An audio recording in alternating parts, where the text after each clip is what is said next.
Bonjour Jean-Pierre. Bonjour. Tout d'abord, merci d'avoir accepté de nous livrer ton témoignage sur ton parcours de vie si singulier. Merci de s'intéresser à mon histoire.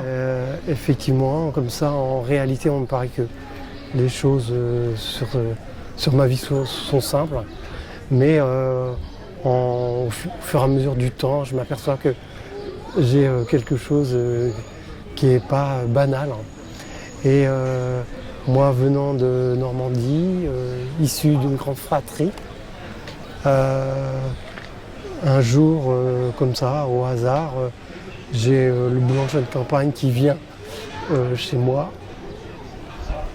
Le boulanger de campagne vient chez moi, comme 2 fois par semaine, pour apporter le pain. Et ce monsieur me dit « Oh, petit bonhomme, qu'est-ce que tu veux faire quand tu seras plus grand ?» Et comme ça, une parole qui m'échappe, je dis « Je serai boulanger comme toi ». Et puis, chemin faisant, je continue mes études. Ma sœur pensait que j'aurais toujours été plutôt ingénieur des eaux et forêts. Et quand on m'a posé la question, je dis je serai toujours boulanger-pâtissier. Et à partir de là, j'ai démarré un apprentissage qui, après cet apprentissage, m'a emmené en région parisienne. De région parisienne, j'ai continué à pouvoir continuer mon métier que évidemment j'aimais beaucoup. Et je me suis installé très tôt, à 24 ans, en tant que boulanger-pâtissier. Pendant plusieurs années, j'ai eu plusieurs boulangeries. Et c'est vrai qu'à un temps donné, je pensais que j'avais fait un peu le tour de tout ce métier. Et puis, peut-être qu'après des turbulences de la vie en 2007, j'étais certainement plus le même. J'ai eu la chance de rencontrer une jeune femme chinoise qui m'a redonné le goût à la vie, le goût à recréer des choses, des jolies choses. Et puis au cours d'un voyage en 2008 qui m'a entraîné en Chine. Et là je me suis dit waouh, ça m'a ouvert la vie complètement différemment. Et de là j'ai décidé de partir en Chine. Et puis on en parlait, je faisais des navettes en 2008-2012 régulièrement en Chine. Et en 2012, elle m'a dit oh, mes parents vieillissent, ce serait sympa qu'on reparte là-bas. Et c'est là que j'ai décidé de partir. En 2012, voilà, on a franchi le cap de partir en Chine, qui pour moi a été une grande aventure. Ne parlant pas anglais, ne parlant pas chinois. Mon épouse, elle me dit mais comment tu vas t'en sortir dans ce truc quoi, enfin, de ça. Et donc au début je pensais que pour elle c'était difficile de me voir dans ce grand truc qui est en fait c'est tellement grand qu'on mesure rien. Et donc elle perd un peu les pédales et en début moi je pensais qu'elle perdait les pédales par rapport à moi. Et en fait, je me suis rendu compte qu'elle perdait les pédales par rapport à elle, de revenir dans ce pays où elle avait vécu, qu'elle avait fui. Elle avait peur de perdre sa liberté. Et donc, moi, j'ai passé des heures et des heures avec des conversations chinoises que je ne comprenais rien. Mais voilà, je me sentais bien, je pas ça. Et un jour, on a ouvert un premier magasin qu'on a dû fermer puisque nous n'étions pas dans la conformité par rapport aux règles chinoises. Et là, évidemment, il fallait que je travaille et je me suis trouvé comment devenir consultant pour des entreprises chinoises. Toujours ne parlant ni chinois ni anglais. Et un jour, je me rappelle toujours de cette vision. Je me suis retrouvé dans un laboratoire où il y avait une quinzaine de personnes et j'étais en bout de table. Et là, je me suis dit, je parle ni chinois ni anglais, je fais comment? Et là, je me suis vu, j'ai dit, je vais faire comme les sourds et muets. je faisais des gestes, tac, tac, tac. Et en fait, les gens me regardaient un peu bizarrement. Et c'est là que je me suis dit, je ne peux pas continuer comme ça. Donc, mon épouse m'a inscrit dans une université. Et j'ai repris mon petit cartable. Et je me suis retrouvé à reprendre des cours de chinois. Qui, au début, me paraissaient complètement... Mais qu'est-ce que je fous là, quoi. Et donc, voilà, je me suis retrouvé avec des gens qui avaient une vingtaine d'années, qui étaient là pour apprendre le chinois. Et la professeure nous donnait des cours de chinois en anglais. Et moi, ne parlant pas anglais, j'étais là, je disais, en anglais, ça veut dire quoi? Et je retraduisais ça en français pour voir un peu qu'est-ce que ça pouvait donner en chinois. Et ça allait très vite puisque notre professeur nous faisait lire un texte qui était en Hanzi, donc qui sont l'écriture chinoise, et en pinyin. Elle nous faisait lire un texte 3 fois en pinyin, et le pinyin, elle le virait pour mettre les Hanzi, les caractères chinois. Et comme j'avais la chance d'avoir une mémoire que je mémorisais bien, tout ce qui était visuel, j'arrivais à repérer ce que j'avais lu en pinyin qui me donnait le caractère. Et donc, au bout de quelques jours, je me suis dit, mais j'ai pas ma place. Et puis, je sais pas pourquoi, il y a quelque chose qui m'a...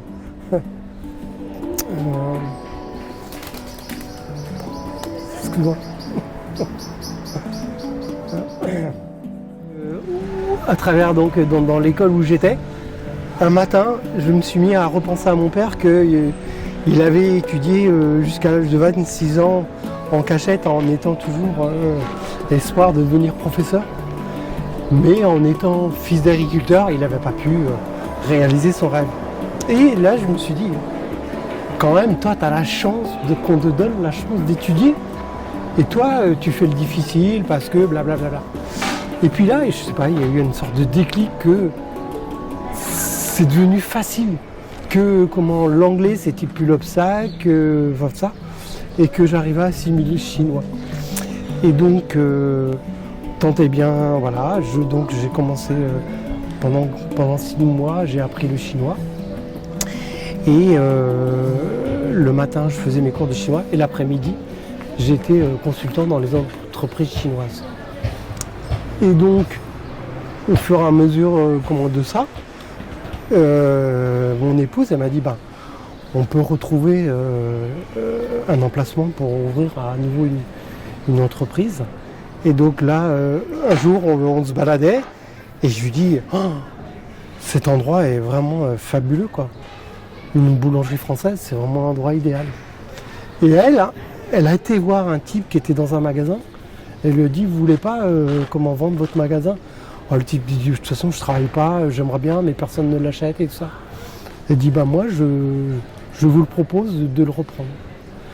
Et à partir de là, je suis resté 8 jours dans les environs pour voir comment les gens évoluaient dans la rue. J'ai compté les passages, tout ça, de 7h du matin, de 10h, de 14h, de 20h, tout ça. Et à partir de là, on a pris cet emplacement. Et on a ouvert notre première boulangerie française, qui au début était très difficile. Et puis au fur et à mesure, on s'est fait connaître. C'est là que j'ai eu des télévisions françaises qui se sont intéressées à moi. J'ai eu France 2, et après j'ai eu les télévisions chinoises, la CCTV, la BPTV. J'ai eu un reportage sur une chaîne économique chinoise qui a duré très longtemps, qui a été aussi refait plusieurs fois, retranscrit. Voilà. Et donc, au fur et à mesure, j'ai évolué. Et un jour, une directrice d'école vient me voir et dit à mon épouse, on aimerait bien, votre mari vienne donner des cours. Et je dis à mon épouse, moi je sais pas faire, je suis boulanger. Et elle me dit comme ça, si tu prends pas la température de l'eau, tu ne sauras jamais. Et au final, je me suis laissé tenter par cette expérience. Et donc j'ai fait un premier cours comme ça. Et les gens étaient tellement contents que la directrice m'a dit j'aimerais bien que vous me fassiez un programme. Et donc je lui ai fait un programme d'une semaine. Et là, elle était vraiment ravie parce que, en fait, à travers le cours du pain, à chaque fois, je mettais à l'intérieur du cours du pain l'histoire. Pourquoi le petit pain de table était arrivé sur... pourquoi on mangeait comme ça, pourquoi, enfin tout ça. Et donc, au fur et à mesure, elle trouvait ça très intéressant. Et à partir de là, en fait, elle m'a dit, je vous fais un contrat de 5 ans pour mon école. Et moi, je lui ai dit, bah non, parce que je ne sais pas qu'est-ce que va devenir mon entreprise. Et puis 5 ans, c'est très long. Donc elle m'a dit, bah écoutez, c'est pas grave, on va travailler ensemble. Et à partir de là, j'ai travaillé donc dans cette école pendant 6 ans. Et il y a eu les turbulences du Covid. Alors, c'est ce qui est étonnant, c'est que au début que nous avons ouvert, les Chinois, ils disaient le pain français, c'est trop dur, on peut se blesser une dent et tout ça, enfin les a priori, tout ça. Et puis au fur et à mesure qu'ils ont vu qu'il y avait toujours des expatriés ou des Européens à rentrer dans cette boulangerie, les Chinois qui avaient voyagé ont commencé à rentrer dans la boulangerie. Et puis en retrouvant cette notion de pain à la française qu'ils avaient connue à Paris ou ailleurs, ils étaient ça, et au fur et à mesure on s'est fait connaître. Et puis il y avait ce côté intéressant, c'est que les gens venaient acheter le pain pour les enfants. Les enfants, le bien manger, tout ça. Mais c'était pas pour eux. Et puis il y avait le côté offrande. On venait acheter du pain pour offrir à des amis. Et donc c'était quand même assez surprenant. Moi j'étais assez surpris. D'ailleurs quand ils venaient acheter le pain, il ne fallait pas comme nous en France, pas qu'on le met dans un papier. Non, un bel emballage, tout ça. Donc c'était tout un travail de conception d'emballage. D'ailleurs, il a fallu qu'on fasse hyper évoluer notre marque à travers un concept. Un concept et qu'on appartient plus ou moins à une marque. Et d'ailleurs, quand on est arrivé en Chine, la première chose que mon épouse m'a dit, on va déposer ton nom. Mais je dis mais non, ça sert à rien. Elle me dit on va déposer ton nom. Et puis en fait au fur et à mesure, je me suis rendu compte qu'elle avait vraiment raison. Parce qu'il y avait un type qui avait le même nom que moi mais qui était belge. Et qui m'a cherché vraiment des histoires, il voulait me faire un procès et tout ça, il m'a fait changer de nom.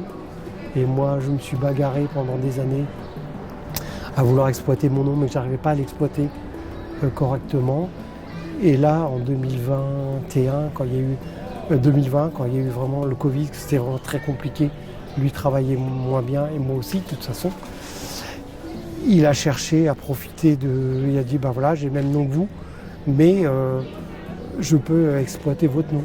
Je peux même reprendre vos magasins. De toute façon, personne ne fera rien, enfin tout ça. Et là, mon épouse a eu une idée géniale. Elle m'a dit, mais on a enregistré ton nom. Et là, on va le sortir.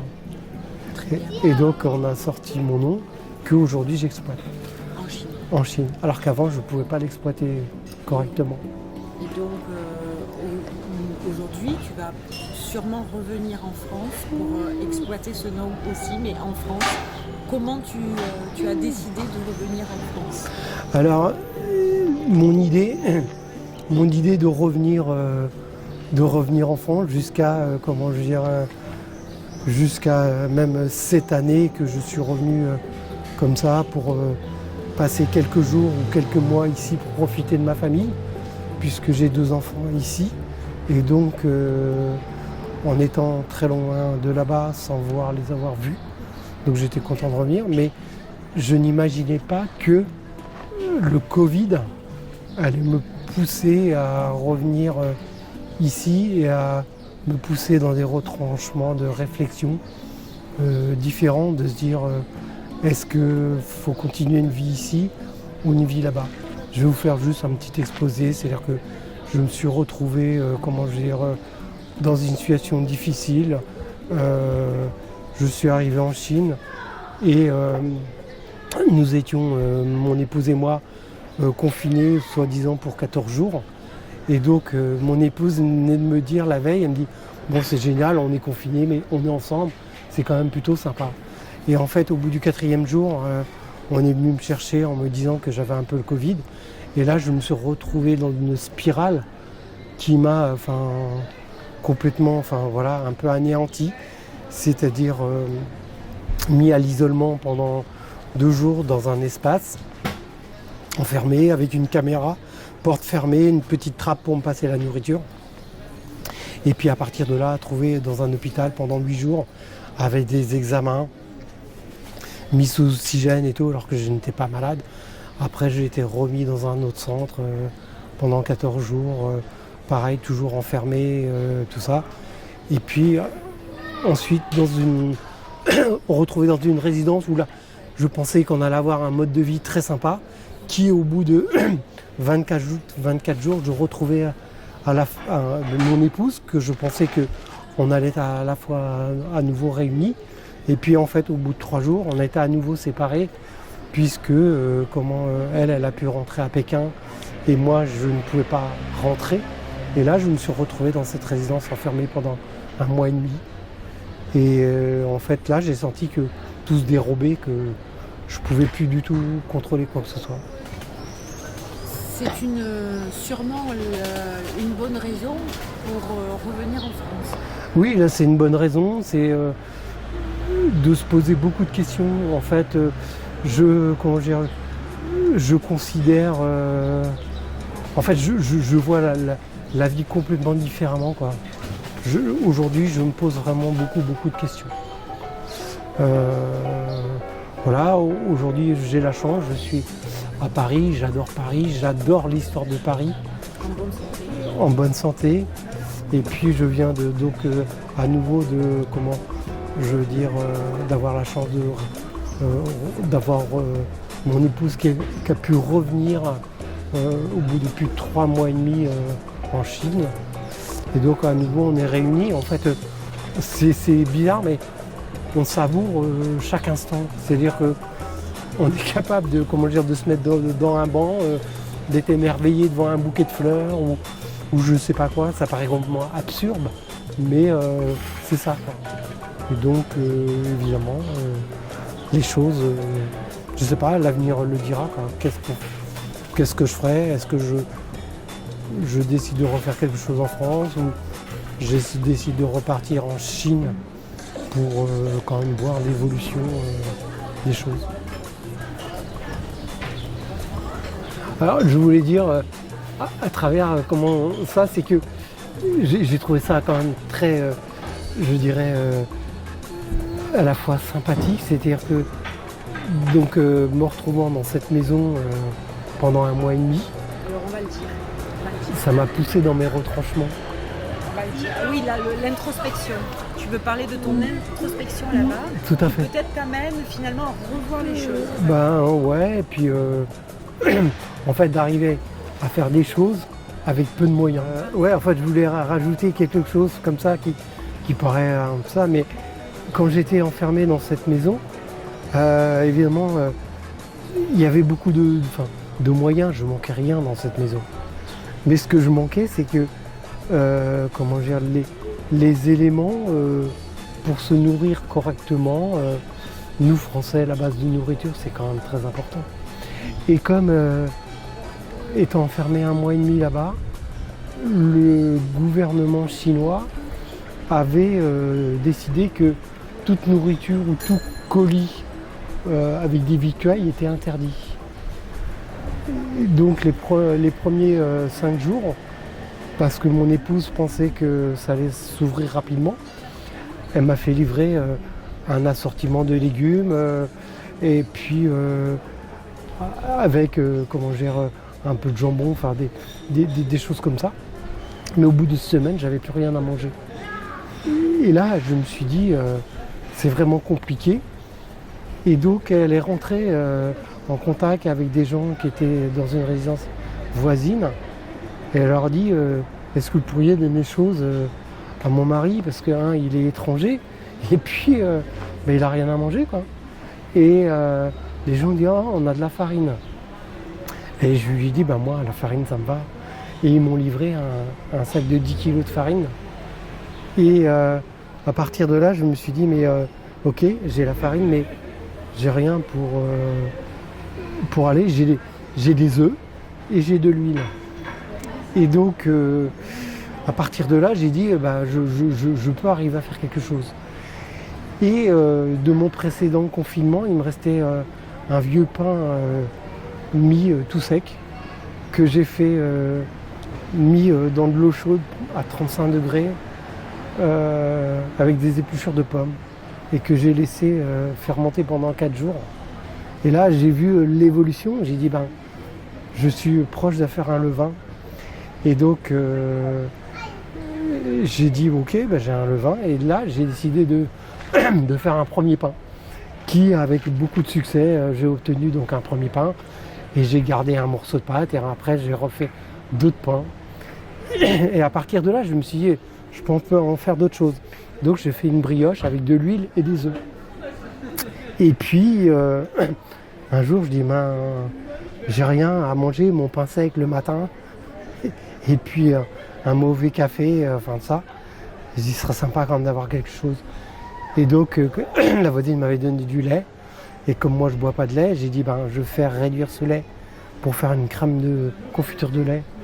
Et j'en avais le résultat vraiment très peu. Et ce qui était marrant, c'est le matin, je tartinais comme ça sur le pain, comme si c'était quelque chose de précieux, comme si on m'avait donné un caviar ou je sais pas quoi. J'étais là, une fine pellicule et je mangeais ça. Et en fait, il y avait toutes ces saveurs qui me revenaient et une nostalgie d'enfance en fait. C'était un côté magique. Et donc, à partir de là, je me suis rappelé d'une confiture, d'une crème que me faisait ma mère à base de caramel. Et évidemment, là, j'avais pas de sucre. Et c'est là qu'un jour, en regardant dans le frigo, je vois du coca. Moi, je bois pas de coca. Et je me suis dit, tiens, je vais réduire ce coca, puisque c'est plein de sucre, je vais retrouver le sucre du coca. Et donc, j'ai fait un caramel. Et ce caramel, je m'en suis servi pour faire ma crème caramel. Et donc, je me suis fait cette crème caramel. Et puis là, je me dis, il y a des choses, il y avait du Sprite. Et donc j'ai fait réduire ce Sprite pour m'en servir de sucre que j'ai adjoint avec des épluchures d'orange et de pommes. Et je me suis fait une compotée de pommes et légèrement orangée. Et pareil, donc je m'en servais comme ça le matin. Donc tu étais seul au monde à ce moment-là? J'étais seul au monde. Et comment je dis à mon époux, je dis bien sûr, j'arrête ça, mais j'ai rien d'autre à manger. Et donc, elle s'est rapprochée auprès de, du compound, du management du compound où j'étais. Et là, ils ont dit, le gouvernement peut livrer à manger. Et là, effectivement, le gouvernement m'a livré 2 carottes, 2 oignons, 2 choux, des œufs et de l'huile. C'est tout. Donc le soir, je me faisais une soupe de choux. Donc tu as fait un jeûne en fait. Voilà. Et puis, comme je suis, je dirais, un peu créatif de nature, et j'étais habitué à manger des très bonnes choses, je me suis dit, ok, j'ai du chou, j'ai des œufs, j'ai du riz, ce qui manque pas, j'ai plein de riz. Et comme je fais ma brioche à l'huile, je vais partir dans mon imagination. Je vais me créer un coulibiac de légumes, parce qu'on appelle ça le coulibiac de saumon, qui est fantastique. Et là, en fait, j'ai créé un coulibiac de légumes. Donc j'ai fait ma brioche à l'huile, j'ai fait blanchir des feuilles de chou, j'ai mis du riz, des œufs durs, et puis j'ai enfermé tout ça. Et puis j'ai fait créer mon coulibiac, mais évidemment, il n'y avait pas tout ce côté magique du coulibiac de saumon. Mais dans le contexte dans lequel j'étais, un réconfort. Et c'était bon. Et c'était bon. Et c'était très bon. Et c'était très bon.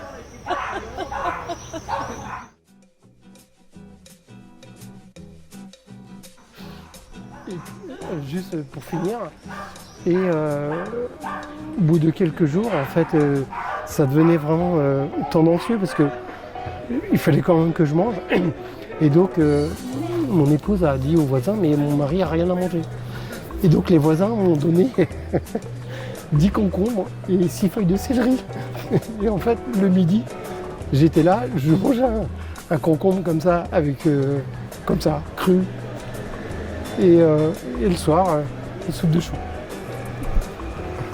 Tu as fait une détox. Ouais, j'ai perdu 4 kilos. Bon, ben, c'est un très très beau témoignage. Donc voilà, pour finir cette histoire. Mais Jean-Pierre, on ne sait comment te remercier de ce partage, de ta générosité. Ouais. Et on espère aussi qu'on te reverra peut-être pour reparler de ça. Et pour nous parler de ta prochaine expérience, peut-être dans un autre pays pour ouvrir des boulangeries. Peut-être, sait-on jamais. Sait-on jamais? Sait-on jamais.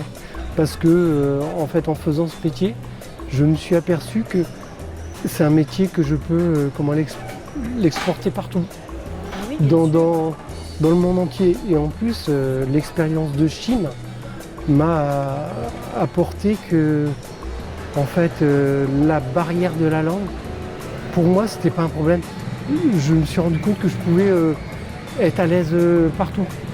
Et comment je veux dire, souvent, j'ai vu des Français, même j'ai vu des Français là-bas en Chine, s'ils vivent pas français ou européens, ça y est, ils sont perdus.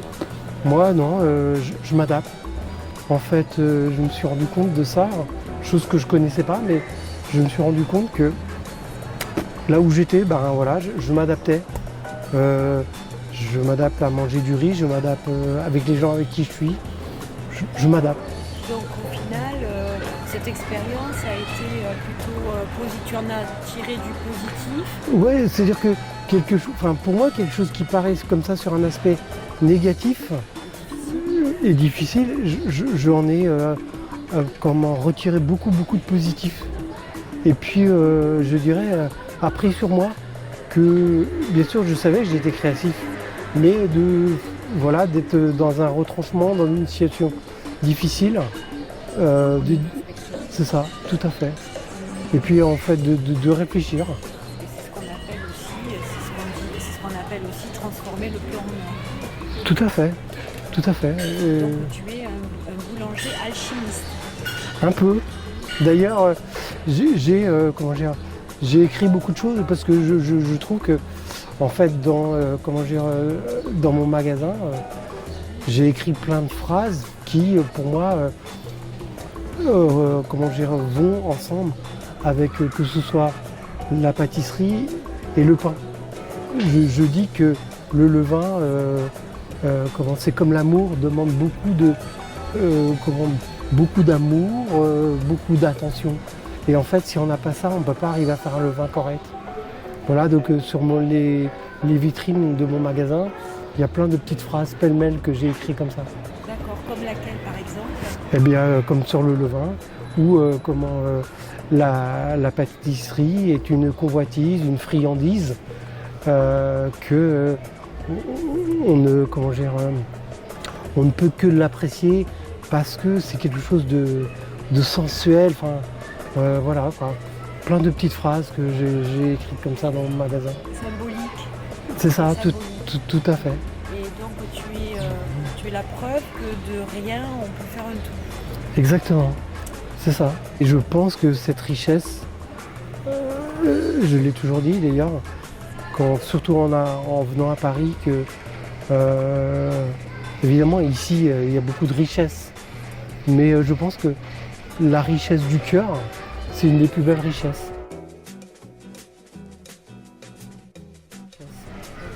Voilà, je conclurai là-dessus. Bien sûr. Merci Jean-Pierre. J'en prie.